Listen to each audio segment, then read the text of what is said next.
Gracias y paz, amados hermanos. Buenos días. Que el Señor bendiga en esta mañana cada una de sus vidas. Soy Juan Carlos Barahona González.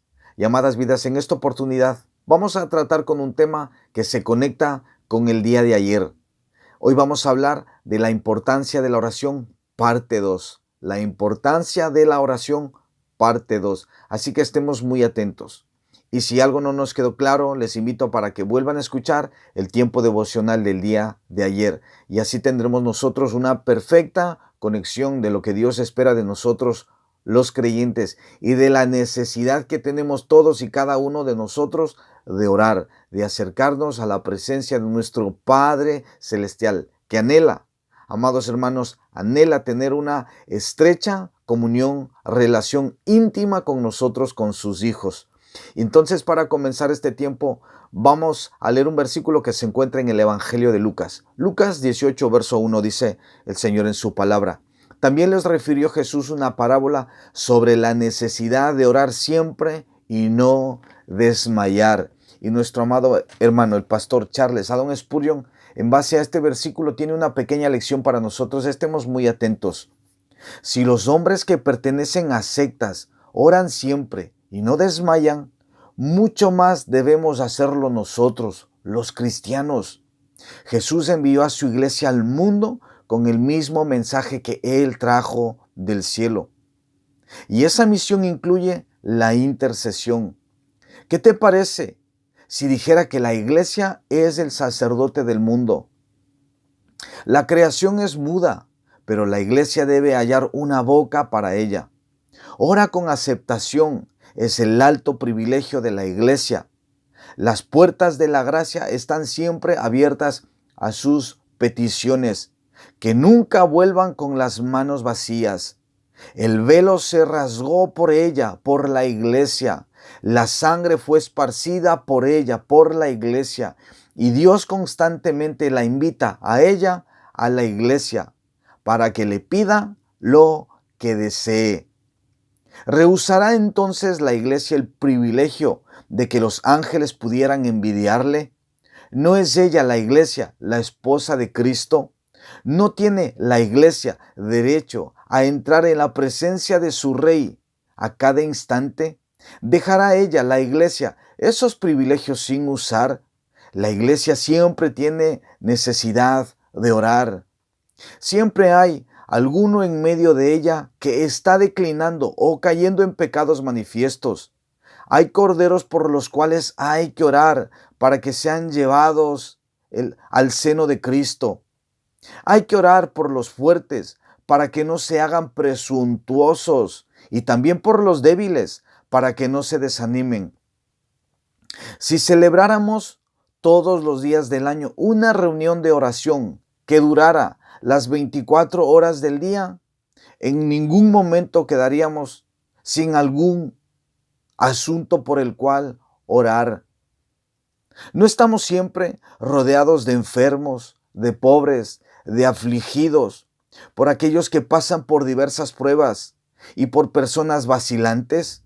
¿No estamos rodeados de los que ansían las conversiones de sus familiares, la restauración de los que han vuelto al mundo y la salvación de los que todavía están depravados en sus pecados? También debemos orar por las reuniones que se celebran constantemente, por los pastores que están siempre predicando y por los millones y millones de pecadores que todavía no se han arrepentido de sus pecados y viven muertos en sus delitos y pecados.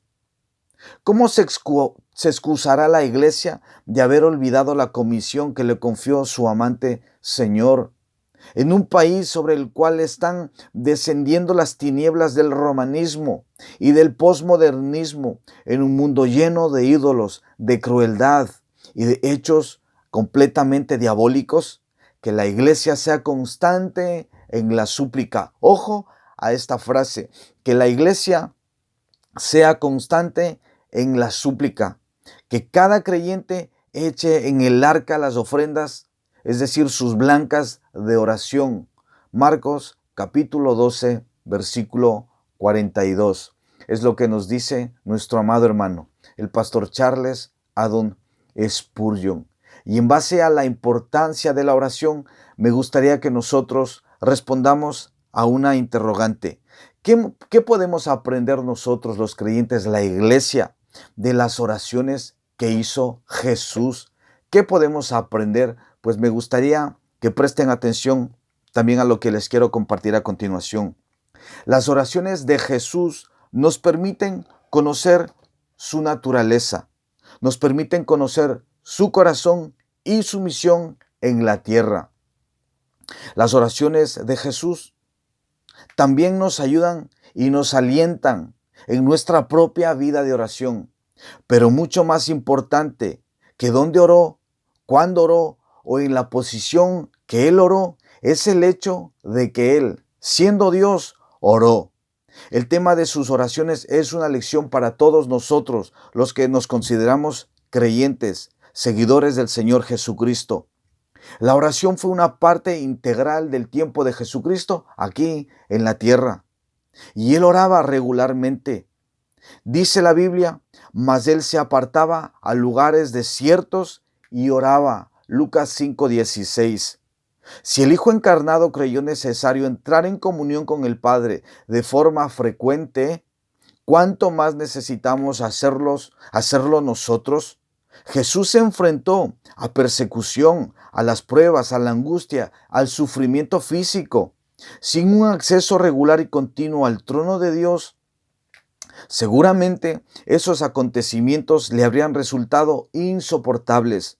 Del mismo modo, nosotros los cristianos no debemos descuidar el acercarnos, como dice Hebreos 4:16, confiadamente al trono de la gracia para alcanzar misericordia y hallar gracia para el oportuno socorro. Lo que a menudo se llama el Padre Nuestro es en realidad una herramienta de la enseñanza de Cristo como parte del Sermón del Monte, Mateo 6:9-13. En ese modelo de oración, Jesús nos enseña a acercarnos a Dios como nuestro Padre, a santificar el nombre de Dios, a orar por la voluntad de Dios y a pedir por la provisión diaria y además el perdón y la protección espiritual. Además de sus momentos regulares de oración, Jesús oró en algunos acontecimientos importantes de su vida. Oró en su bautismo, Lucas 3:21-22. Oró antes de alimentar a los 5,000, Lucas 9:16. Antes de alimentar a los 4,000, Mateo 15:36. Y en el momento de su transfiguración, Lucas 9:29. Antes de elegir a sus 12 discípulos, Jesús pasó la noche orando a Dios en la ladera de una montaña, Lucas 6:12. Jesús oró al regreso de los 72 discípulos. En aquella misma hora Jesús se regocijó en el Espíritu y dijo: yo te alabo, oh Padre, Señor del cielo y de la tierra, porque escondiste estas cosas de los sabios y de los entendidos y las has revelado a los niños. Sí, Padre, porque así te agradó. Lucas 10:21. Nuestro Señor Jesucristo oró ante la tumba de su amigo Lázaro, mientras retiraba la piedra de la tumba de su amigo. Y Jesús, alzando los ojos a lo alto, dijo: Padre, gracias te doy por haberme oído. Yo sabía que siempre me oyes, pero lo dije por causa de la multitud que está a mi alrededor, para que crean que tú me has enviado. Juan 11:41-42. Este es el buen ejemplo de una oración hecha ante los ojos de los demás oyentes. En Jerusalén, la semana de su arresto, Jesús predijo su próxima muerte. Mientras hablaba de que iba a ser sacrificado, crucificado, Jesús hizo una oración muy corta y dijo: Padre, glorifica tu nombre. Juan 12:28. Y en respuesta a la oración de Jesús, hubo una voz del cielo que dijo: lo he glorificado y lo glorificaré otra vez.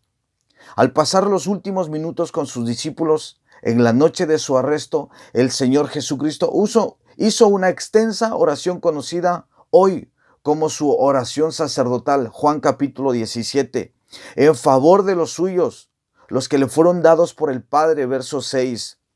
En esta oración, Jesús es el intercesor de los hijos de Dios, Hebreos 7:25. Ora, no por el mundo, sino por los que me diste, porque tuyos son. Versículo 9. El Señor Jesucristo ora para que tengan su gozo, dice él, versículo 13. Y para que Dios los guarde del maligno, versículo 15, en Juan capítulo 17. Ora para que los suyos sean santificados por la verdad, que es la palabra de Dios, Juan 17:17, y para que estén unidos en esa verdad, versículos 21 y 23. En la oración de Juan 17 también el Señor Jesús mira al futuro e incluye a todos los que iban a creer en Él, versículo 20. Ahí estamos todos los que hemos creído después de los días de nuestro Señor Jesucristo y de los días de sus discípulos. Estamos ahí, tú y yo, amado hermano. Estábamos ahí ya incluidos en esa oración intercesora del Señor Jesucristo. Jesús oró también en el huerto de Getsemaní, justo antes de su arresto. Mateo 26, 36 al 46. Había pedido a sus discípulos que oraran con él, pero ellos se quedaron dormidos. La agónica oración de Jesús en el huerto es un modelo de sumisión y sacrificio. Padre mío, si es posible, pase de mí esta copa, pero no sea como yo quiero, sino como tú. Verso 39. 3 veces Jesús oró esto. Jesús oró incluso desde la cruz, en medio de su agonía. Su primera oración se hace eco del Salmo 22, verso 1, y expresa su profunda angustia. Cerca de la hora novena, Jesús clamó a gran voz diciendo, Elí, Elí, lama sabactani. Esto es, Dios mío, ¿por qué me has desamparado? Mateo 7:46. Jesús también oró por el perdón de los que estaban torturándolo hasta la muerte. Él dijo, Padre, perdónalos, porque no saben lo que hacen. Lucas 23:34. Y en su último respiro, Jesús siguió expresando su fe en Dios y dijo, Padre, en tus manos encomiendo mi espíritu. Lucas 23:46. En las oraciones de Jesús se aprecian varios temas. Uno de ellos es el agradecimiento al Padre. La alabanza era una parte habitual de las oraciones de Jesús. Otro tema es su comunión con el Padre. Su relación con el Padre Celestial se tradujo naturalmente en un deseo de pasar tiempo comunicándose con Él. En el tercer tema en las oraciones de Jesús es su sumisión al Padre. Las oraciones de nuestro Señor estaban siempre de acuerdo con la voluntad de Dios. Así como Jesús daba gracias, nosotros debemos orar por todos con acción de gracias. Filipenses capítulo 4, versículos 6 y 7. Como hijos adoptivos de Dios debemos desear naturalmente siempre hablar con Dios. Efesios 3:12. Y en todo debemos buscar la voluntad del Señor por encima de nuestra voluntad. Jesús oró en una variedad de escenarios públicos y privados. Oró en tiempos de alegría y oró en tiempos de tristeza. Oró por sí mismo y oró por los demás. Oró para expresar su agradecimiento. Oró para pedir por sus necesidades y para estar en comunión con su Padre. Jesús dio el ejemplo de cómo debemos confiar en Dios, someternos a Él y buscar la comunión con Dios.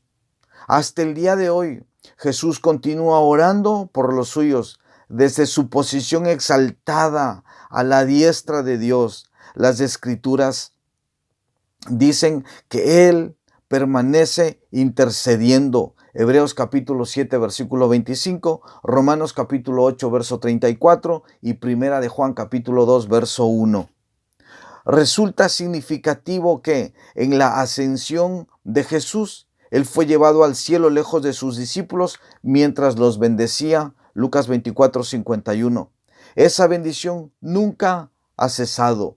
Jesús seguirá bendiciendo a los que se acercan y creen en Él, ya que ellos son suyos. Y el Señor Jesucristo seguirá intercediendo y seguirá obrando en todos aquellos que, arrepintiéndose de sus pecados, quieren seguirle todos los días de su vida. Amados hermanos, reflexionemos en lo que el Señor nos enseña el día de hoy acerca de la importancia de la oración.